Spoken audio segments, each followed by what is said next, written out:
Hello, मेरा नाम है वैभव सिंह और आज की इस वीडियो में मैं आपको बताऊंगा कि आप ऑनलाइन घर बैठे अपने पीएफ अकाउंट में ई नॉमिनेशन कैसे कर सकते हैं। और हम डिस्कस करेंगे कि ई नॉमिनेशन करते वक्त आपको किन किन बातों का ध्यान रखना और क्या क्या डॉक्यूमेंट ई नॉमिनेशन के लिए जरूरी है। और वीडियो के अंत में हम बात करेंगे कि ई नॉमिनेशन क्यों जरूरी है और इसके क्या क्या फायदे हैं। ई नॉमिनेशन करने के लिए सबसे पहले आपको अपने मोबाइल में ब्राउजर ओपन कर लेना है। ब्राउज़र में आप गूगल क्रोम का इस्तेमाल कर सकते हैं, लेकिन मैं यहाँ पर फायरफॉक्स का इस्तेमाल कर रहा हूँ क्योंकि पीएफ की वेबसाइट फायरफॉक्स पे सही चलती है। आपको सबसे पहले अपना ब्राउज़र ओपन कर लेना है, उसके बाद आपको यहाँ 3 डॉट पर जाना है। उसके बाद आपको ध्यान रखना है कि आपको इस डेस्कटॉप साइट को ऑन कर लेना है। इसे ऑन करना बहुत ज़रूरी है, इससे आपकी वेबसाइट आपको सही तरीके से दिख पाए। इसे ऑन करने के बाद आपको सिंपली सर्च करना है यूएएन लॉगिन। यहाँ पर आप यूएएन लॉगिन की जगह मेंबर होम लिख के भी सर्च कर सकते हैं, लेकिन यूएएन लॉगिन सर्च करने के बाद आपको कुछ इस तरीके का इंटरफेस दिखाई देगा। आपको इस लिंक पे क्लिक कर देना है। इसके बाद यहाँ पर पीएफ की वेबसाइट ओपन हो जाएगी, जो कि कुछ इस तरीके से दिखती है। यहाँ पर आपको अपना यूएएन नंबर और पासवर्ड यहाँ पर डाल के साइन इन कर लेना है। मैं यहाँ पर अपना यूएएन नंबर डाल देता हूँ।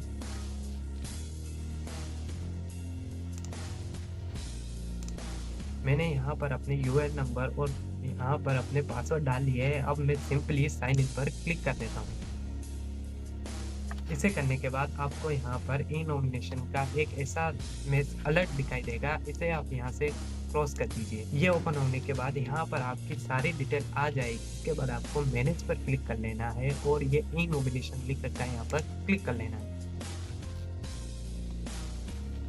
ई नॉमिनेशन पर क्लिक करने के बाद आपको कुछ इस तरीके का मैसेज दिखाई देगा।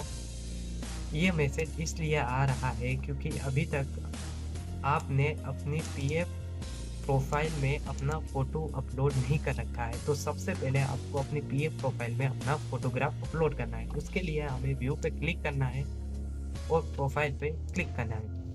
प्रोफाइल के क्लिक करने के बाद आपके सामने कुछ इस तरीके का पेज दिखाई देगा। यहाँ पर आपको इस बात का ध्यान रखना है कि जो आपका फ़ोटो है वो 100 केबी से कम का होना चाहिए। अब आपको यहाँ पर फ़ोटो के साथ-साथ आपका एड्रेस भी अपडेट करना है नॉमिनेशन के लिए। सबसे पहले हम अपना फ़ोटो अपलोड कर लेते हैं। यहाँ पर जो भी पीएफ अकाउंट होल्डर है, जिसका पीएफ अकाउंट है, उनका फ़ोटो अपलोड करना है। यहाँ पर क्लिक करने के बाद अब आपको इस तरीके का कुछ पेज दिखाई देगा। यहाँ अब फ़ोटोग्राफ अपलोड करने के लिए आपको यहाँ पर ब्राउज़ पर क्लिक करना है। ब्राउज़ पर क्लिक करने के बाद आपको अपने कंप्यूटर या मोबाइल में से जो फ़ोटो है वो सेलेक्ट कर लेना है। फ़ोटो सेलेक्ट होने के बाद इस तरीके का कुछ प्रीव्यू दिखाई देगा। आपको सिंपली प्रीव्यू पे क्लिक कर देना है। आपका फ़ोटो यहाँ इस तरह दिखाई दे जाएगा। उसके बाद आपको सिंपली यहाँ पर मैंने अपने फ़ोन को तिरछा रखा हुआ है, लैंडस्केप में रखा हुआ है, इसीलिए वो ऑप्शन शो नहीं हो रहा है। हो सकता है आपको भी ऑप्शन शो ना हो, इसीलिए आप अपने फ़ोन को घुमाकर पोर्ट्रेट मोड में कर लीजिए। उसके बाद आपको कुछ इस तरीके का ऑप्शन दिखाई देगा। यहाँ पर अपलोड फोटोग्राफ का यहाँ पर आपको क्लिक कर देना है और यहाँ पर ओके कर देना है। इतना करने के बाद आप अपना फ़ोन फिर से लैंडस्केप में कर सकते हैं। ये करने के बाद अब आपका फोटोग्राफ अपलोड हो गया है। हमने एक स्टेप पूरा कर लिया है। उसके बाद हमें जाना है अपने एड्रेस पर। आपको ध्यान रखना है ये एड्रेस आपको अपने आधार कार्ड से डालना है। यहाँ पर 2 प्रकार के एड्रेस दे रखे हैं, permanent address and current address. Permanent address वो होता है जहाँ पर आपका घर होता है और करेंट एड्रेस वह होता है जहाँ पर अभी आप रह रहे होते हो। बहुत सारे लोग होते हैं जो काम तो कहीं और करते हैं लेकिन उनका घर कहीं और होता है, तो इस स्थिति में एड्रेस अलग-अलग आएगा। यहाँ पर आपको इसे अपडेट करने के लिए इस पेंसिल के निशान पर क्लिक कर देना है। आपके सामने कुछ ऐसा पेज दिखाई देगा। यहाँ पर आप जो भी पीएफ अकाउंट होल्डर है उसका एड्रेस अपडेट कर दे। जो भी डाटा भरना है वो अपने आधार कार्ड के हिसाब से भरना है। इसके बाद आपको एक ज़रूरी काम करना है। अगर आपका परमानेंट एड्रेस आपके करंट एड्रेस के बराबर समान है, यानी आप जहाँ पर काम कर रहे हो आप वहीं रहते हो, तो आपको सिंपली इस पे क्लिक कर देना है। इससे आपका परमानेंट एड्रेस आपके करंट एड्रेस में ऑटो फिल हो जाएगा। ये करने के बाद आपको सबमिट पर क्लिक कर देना है। सबमिट पर क्लिक करने से आपका एड्रेस अपडेट हो जाएगा। यहाँ पर मैसेज शो हो रहा है, एड्रेस सेव्ड सक्सेसफुली। अब आप अपना ई नॉमिनेशन कर सकते हैं। आपको इस बात का ध्यान रखना है, आपने जो प्रोफाइल फोटो अपलोड किया था वो पीएफ अकाउंट होल्डर का अपलोड करना, जो एड्रेस अपडेट किया था वो भी पीएफ अकाउंट होल्डर का ही अपडेट करना है। अब आपको नॉमिनेशन के लिए मैनेज पर क्लिक करना है, उसके बाद यहाँ पर ई नॉमिनेशन पर क्लिक करना है। ई नॉमिनेशन के क्लिक करने के बाद आपको कुछ इस तरीके से डिटेल शो हो जाएंगी। उसके बाद आपको सिंपली रिकॉर्ड पर क्लिक कर देना है। ये करने के बाद आपको सिंपली कुछ इस तरीके का पेज दिखाई देगा। यहाँ से आपकी नॉमिनेशन प्रक्रिया चालू हो जाती है। आपको अब सब स्टेप ध्यान से देखने हैं। सबसे पहले आपको यहाँ पर यस पे क्लिक कर देना है।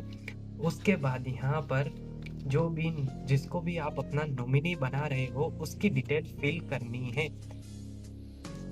तो मैं जल्दी से उनकी डिटेल फिल कर देता हूँ। आप अगर नॉमिनी का एड्रेस आपके एड्रेस के समान है तो आपको सिंपली यहाँ पर क्लिक कर देना है, ये ऑटोमेटिकली फिल हो जाएगा। उसके बाद आपको यहाँ पर नॉमिनी की फोटोग्राफ अपलोड करनी है। यहाँ पर जिसको नॉमिनी बना रहे हैं उसका फोटो अपलोड करना है।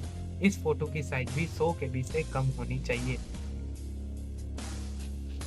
फोटोग्राफ अपलोड करने के लिए हम फिर से सिंपली ब्राउज पर क्लिक करेंगे। फोटो सेलेक्ट करने के बाद आपको सिंपली प्रीव्यू पर क्लिक करना है। यहाँ उनकी फोटोग्राफ दिखाई देगी, फिर अपलोड फोटोग्राफ पर क्लिक करके ओके कर देना है। यहाँ पर इतना काम करने के बाद अब आपको ये काम आप कर लोगे तो आपकी नॉमिनी की डिटेल ऐड हो जाएगी। उसके बाद आपको सिंपली यहाँ पर क्लिक कर देना है और सेव फैमिली डिटेल पर क्लिक कर देना है। यहाँ पर फैमिली डिटेल सेव करने के बाद आपके सामने ये ऑप्शन आएगा, फैमिली डिटेल सेव सक्सेसफुली। अगर आप अपने पीएफ अकाउंट में एक से ज़्यादा नॉमिनी ऐड करना चाहते हो तो आप सिंपली ऐड रो पे क्लिक करके फिर से उनकी डिटेल यहाँ फिल करेंगे और सिंपली सेव फैमिली डिटेल पर क्लिक कर देंगे। अब ये करने के बाद आपके सामने कुछ ये इंटरफेस दिखाई देगा। उसके बाद आपको यहाँ पर क्लिक कर देना है। हमने अपने पीएफ अकाउंट में फिलहाल एक ही नॉमिनी ऐड किया है तो हम उन्हें अपना 100% शेयर दे देंगे। अगर आपने 2 नॉमिनी ऐड किए हैं तो 50-50 या फिर आपके हिसाब से जितना शेयर आप जिसको देना चाहते हो वो यहाँ पर आप फिल कर देंगे। उसके बाद आपको सिंपली सेव ईपीएफ नॉमिनेशन पर क्लिक कर देना है। ये करने के बाद आपके सामने कुछ इस तरीके की विंडो दिखाई देगी। पहले आपने जो डिटेल सेव करी थी वो करी थी पीएफ के पैसे के लिए, लेकिन अब जो नीचे डिटेल मांग रहा है फिर से वो मांग रहा है पीएफ के पेंशन के। तो आपको सिंपली फिर से वो डिटेल ऐड कर लेनी है। यहाँ पर फोटोग्राफ अपलोड करने के लिए बोला जा रहा है। आपको ध्यान रखना है कि आपके फोटो की साइज 100 KB से कम होनी चाहिए। यहाँ पर आपको प्रीव्यू पे क्लिक करना है और अपलोड फोटोग्राफ पर क्लिक करके ओके कर देना है। अब आपने ये कर दिया है, फिर आपके सामने इस तरह की स्क्रीन दिखाई देगी। यहाँ पर आपको क्लिक करके सेव ईपीएस नॉमिनेशन पर क्लिक कर देना। ईपीएस ये सेव करने के बाद आपके सामने ये मैसेज शो होगा, ईपीएस डिटेल सेव्ड सक्सेसफुली, यानी आपने अपने नॉमिनेशन के लिए नॉमिनी की डिटेल सक्सेसफुली ऐड कर ली है। उसके बाद आपको अपना एक लास्ट स्टेप की तरफ बढ़ना है। यहाँ पर ई साइन का ऑप्शन दिख रहा है, यहाँ पर उस ई साइन के ऑप्शन पे आपको क्लिक कर देना है। यहाँ पर उसके बाद आपको इस तरीके की स्क्रीन दिखाई देगी। यहाँ पर आपको इस पर क्लिक कर देना है। वहाँ पर क्लिक करने के बाद आपके सामने कुछ इस प्रकार की स्क्रीन शो हो रही है। यहाँ पर आपको अपना आधार कार्ड नंबर डाल देना है। आपको ध्यान रखना है आपको वही आधार डालना है जो पीएफ अकाउंट होल्डर का है, यानी जिसका पीएफ अकाउंट है उसका आधार कार्ड नंबर डालना है। नॉमिनी का आधार कार्ड नंबर यहाँ पर नहीं डालना है। जैसे ही आप अपना आधार कार्ड यहाँ पर एंटर करेंगे उसके बाद आपको यहाँ पर गेट ओटीपी पर क्लिक कर देना है। उसके बाद आपके मोबाइल पर ओटीपी आएँगे जो कि यहाँ पर आपको सबमिट कर देने हैं। उसके बाद आपके सामने कुछ इस प्रकार की स्क्रीन दिखाई देगी जहाँ पर यहाँ लिख रखा है कि पीडीएफ साइन सक्सेसफुली, यानी आपका ई-नॉमिनेशन हो चुका है। इसे देखने के लिए आपको ई-नॉमिनेशन पर क्लिक करना है। उसके बाद आपको नीचे की तरफ आना है, यहाँ पर लिख रखा है नॉमिनेशन सक्सेसफुल, यानी आपने अपने पीएफ अकाउंट में ई-नॉमिनेशन कर लिया है। उसके बाद आप यहाँ पर क्लिक करके नॉमिनेशन की सारी डिटेल देख सकते हैं। तो इस वीडियो में मैंने आपको बताया कि ई-नॉमिनेशन ऑनलाइन कैसे किया जाता है, साथ ही आपको नॉमिनेशन करते वक़्त किन-किन चीज़ों का ध्यान रखना चाहिए। और थर्ड, अब मैं आपको बताता हूँ कि नॉमिनेशन क्यों ज़रूरी है। पीएफ में नॉमिनी ऐड करने का मतलब सेम बैंक में नॉमिनी ऐड करने के जैसे ही है। यानी किसी भी कारणवश से पीएफ अकाउंट होल्डर की अगर डेथ हो जाती है, तो उसका पैसा नॉमिनी को दिया जाए। पहले नॉमिनेशन ऑनलाइन नहीं होता था, तो पीएफ अकाउंट होल्डर के पैसे प्राप्त करने के लिए उनके घरवालों को पीएफ ऑफिस के कई चक्कर लगाने पड़ते थे। उसके बाद कई कागजी कारणों की वजह से उनका पीएफ का पैसा कभी-कभी नहीं निकाल पाते थे। तो इसी समस्याओं को दूर करने के लिए पीएफ ने ये काफ़ी अच्छा कदम निकाला है, जिसके लिए उन्होंने ई-नॉमिनेशन ऑनलाइन किया है। ई-नॉमिनेशन करने के बाद आपका पैसा बहुत ही आसानी से नॉमिनी को मिल जाएगा। तो आज की वीडियो में बस इतना ही। अगर आप पीएफ से रिलेटेड कुछ और भी जानना चाहते हैं तो वैभव सिंह राजपूत इस चैनल को आप ध्यान में रखिए। पीएफ से रिलेटेड सारी जानकारी इस चैनल पे मैं डाल रहा हूँ। फिर से बता रहा हूँ, वैभव सिंह राजपूत इस नाम को याद कर लीजिए। मैं पीएफ से रिलेटेड सारी जानकारी इस चैनल पे डाल रहा हूँ। अगर पीएफ से रिलेटेड कार्य में कुछ भी दिक्कत आ रही है तो मुझे आप कॉन्टेक्ट भी कर सकते हैं। अगर आपको पीएफ से रिलेटेड जानकारी चाहिए तो मेरे चैनल को सब्सक्राइब जरूर कर दें। अगर आप पीएफ का काम करना चाहते हैं तो मुझसे कॉन्टेक्ट जरूर कर लेना। बाय।